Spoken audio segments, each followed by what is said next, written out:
Now the factors affecting even elimination. इसमें क्या होता है, नंबर 1 पॉइंट, जो ज़्यादा सब्स्टिट्यूटेड हैलाइड्स होते हैं वो ज़्यादा फास्टर रिएक्ट करते हैं in case of even elimination, क्योंकि ये डिपेंड करता है किस पे, स्टेबिलिटी ऑफ कार्बोकैटायन पे, जो कि हमने ऑलरेडी बताया था कि टर्शरी ज़्यादा फेवर करता है than secondary and than primary. और ये जो है ये फेवर्ड बाय है वीकर बेसिस। अगर हमारे पास बेटर लिविंग ग्रुप है तो इवन एलिमिनेशन फेवर होगी। And the polar solvents also favour even elimination. क्यों? Because they stabilize the carbocation. Elimination में क्या होता है, once the leaving group has departed almost anything will serve as a base. Weakly basic solvers like water, ROH, alcohol, जो भी solvents जिनमें OH bond होगा या NH बॉन्ड होगा will act as a base, so number 2 is, जो rate of E one reaction है ये affect नहीं होती है कि किस टाइप ऑफ बेस प्रेजेंट है। लाइक अगर हम E2 रिएक्शन लेंगे उसमें क्या होता है, जितनी ज़्यादा स्ट्रॉन्गर बेस होगी उतनी ज़्यादा रिएक्शन फास्ट होगी। तो यहाँ पे एक एग्जांपल है, अगर हम OH हाइड्रोक्सिल आयन लेते हैं इसमें क्या होता है, E2 एलिमिनेशन होगा। एंड अगर हम वाटर ले रहे हैं इसमें होगा even elimination. With less hindered alkyl halide, OH would be good choice for the elimination since it is small, and SN2 will be favored. यहाँ पे हम ले रहे हैं एक्वस NaOH और low concentration of hydroxyl ion. तो यहाँ पे सबस्टिट्यूशन है, क्योंकि अगर हम बेस की ज़्यादा कंसनट्रेशन लेंगे तब E2 एलिमिनेशन होगी। अगर बेस की कंसनट्रेशन कम है तो सबस्टिट्यूशन होने के चांसेस हैं। यहाँ पे हम एक एग्जांपल ले रहे हैं।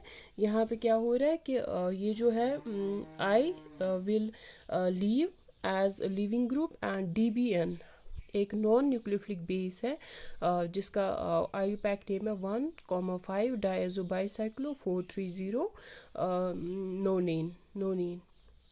ठीक है, ये एक नॉन न्यूक्लियोफिलिक बेस है। यहाँ पे हम वो ले रहे हैं और 80 डिग्री सेल्सियस टेम्परेचर ले रहे हैं। तो यहाँ पे एलिमिनेशन है, क्योंकि जब हम टेम्परेचर ज़्यादा इंक्रीज़ करेंगे तो वहाँ पे एलिमिनेशन होगी। ये यहाँ पे लीव करेगा और जो ये हाइड्रोजन है बेस एब्स्ट्रैक्ट कर लेगी and it will lead to the formation of double bond over here.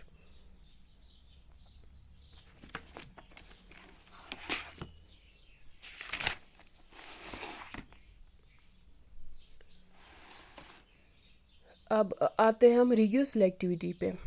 तो मेजर प्रोडक्ट जो होगा वो ज़्यादा सब्स्टिट्यूटेड एल्कीन होगा।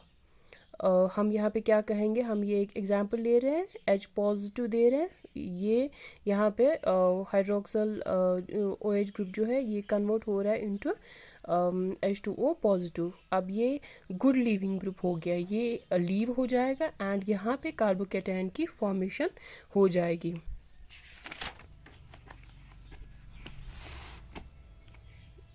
अब हम मूव करते हैं E2 रिएक्शंस पे।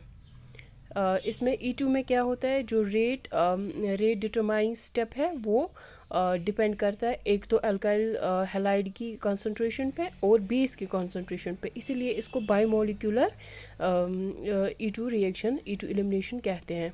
यहाँ पे क्या होता है, प्रोटॉन एब्स्ट्रैक्ट कर रहा है base and loss of leaving group occur simultaneously, एक साथ में ही होगा ये, it will occur in one go.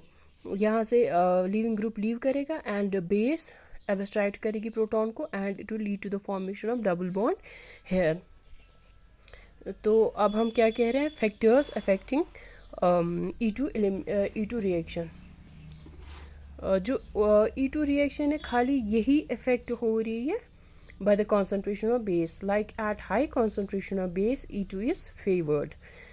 E2 is favored and अगर more bulky alkyl halide है that will undergo E2 elimination very faster and stronger bases are required over here for the E2 elimination, like we have DBN I already discussed about this base। And जो polar aprotic solvent है वो enhance करती है rate of reaction को। ये वाली example हमने already discuss की. Now we will move forward to the stereochemistry.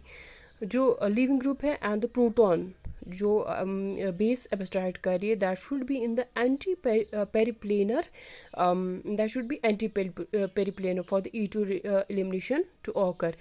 यहाँ पे ई एल्किन प्रोडोमिनेटली फॉर्म होता है. लाइक अगर हम ये एग्जांपल ले रहे हैं, यहाँ पे Br जो है वो लीव कर रहा है और ये NaOET ये एक बेस है, स्ट्रॉन्ग बेस है, ये एब्स्ट्रैक्ट करेगी प्रोटॉन को and it will lead to the formation of E-alkene in the major form.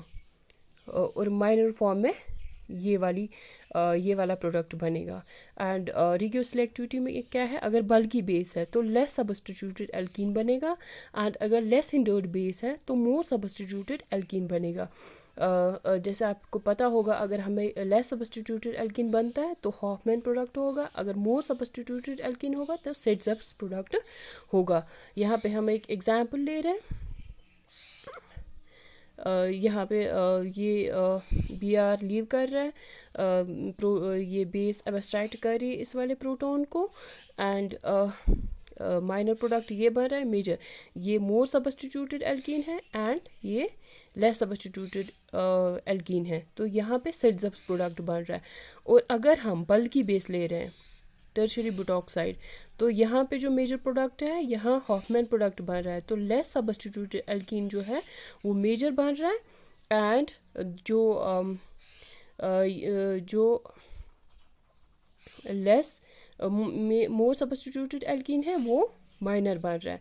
तो ये वाले जो हैं ये हॉफमैन प्रोडक्ट्स हैं और ये सेट्ज़प्स प्रोडक्ट है. ये लेस बल्की बेस है, लेस हिंडर्ड बेस है एंड ये मोर सब्स्टिट्यूटेड बल्की बेस है.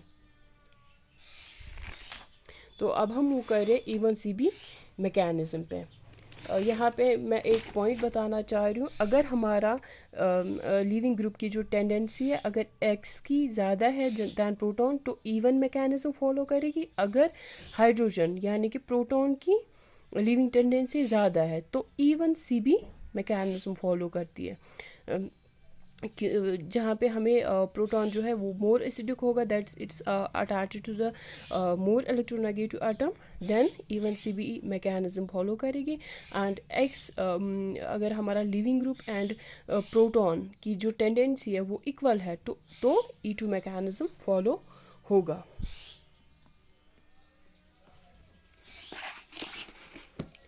तो E1CB में क्या है, anion stabilising groups undergo E1CB mechanism. Base यहाँ पे एब्स्ट्रैक्ट करेगी प्रोटॉन को adjacent to the carbonyl group. ठीक है, यहाँ पे जो लीविंग ग्रुप होगा वो लीव करेगा which is adjacent to the carbonyl group. ये हमारे पास कार्बोनाइल ग्रुप है एंड ये हमारे पास हाइड्रोजन है. ठीक है, तो यहाँ पे क्या होगा, जो कार्बोनाइल ग्रुप है the electrons will shift to the oxygen and जो बेस है वो एब्स्ट्रैक्ट करेगी प्रोटॉन को और यहाँ पे डबल बॉन्ड की फॉर्मेशन हो जाएगी. तो ये जैसे शिफ्ट हुए थे इलेक्ट्रॉन्स वहाँ पे वापस आ जाएंगे and it will lead to the formation of this double bond over here. तो ये अल्फा बीटा अनसैचुरेटेड कीटोन बन गया और यही रेट डिटरमाइनिंग स्टेप है.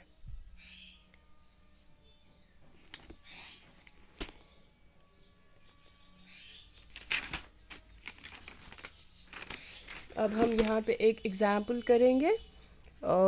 इसमें क्या है, हम यहाँ पे जो प्रोटॉन है वो ये NaOET बेस जो है वो एब्स्ट्रैक्ट करेगी और यहाँ पे कार्बोनायन की फॉर्मेशन हो जाएगी. कार्बोनायन बनेगा एंड क्योंकि यहाँ पे जो हाइड्रोजन है वो बेटर लिविंग ग्रुप है दैन X. यहाँ पे जो MEO है ये एक बैड लिविंग ग्रुप है, ये गुड लिविंग ग्रुप नहीं है. इसको कन्वर्ट करना है हमें MEOH में जो कि गुड लिविंग ग्रुप है. तो उस चीज़ के लिए हमें क्या करना है, हम यहाँ पे कार्बोनायन की फॉर्मेशन करेंगे. उसके बाद जो प्रोटॉन है वो यहाँ पे जुड़ के इसको लीव करेगा and it will lead to the formation of this very product.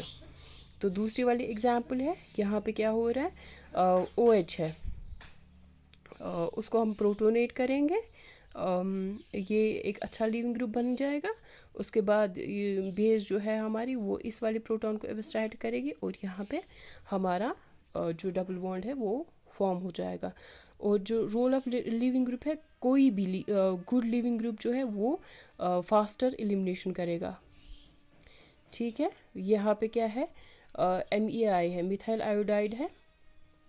हमें इस NME2 को एक बेटर लिविंग ग्रुप में कन्वर्ट करना है।